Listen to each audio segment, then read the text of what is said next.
السلام علیکم دوستوں، میں امید کرتا ہوں کہ آپ سب خیریت سے ہوں گے۔ آج کی ویڈیو کے اندر ہم لوگ 16ویں اور 18ویں آئینی ترمیم کو ڈسکس کرنے والے ہیں۔ تو آئیں بغیر وقت ضائع کیے سے شروع کرتے ہیں۔ 16ویں آئینی ترمیم ہمارے پاس 27 جولائی 1999 کے اندر کی گئی۔ اس کے اندر کوٹا سسٹم کو 20 سال تک کے لیے بڑھا دیا گیا۔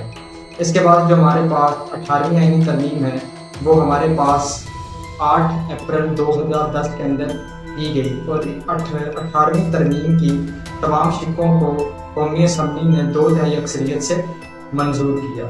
یہ ہمارے پاس اس کے اندر ٹوٹل 102 شقیں شامل تھیں۔ اس کے اندر بیسیکلی پرویز مشرف کے کیے گئے غیر قانونی اقدامات کو ختم کیا گیا، جس کے مطابق صدر کے بہت سے اختیارات وزیر اعظم کو منتقل کر دیے گئے۔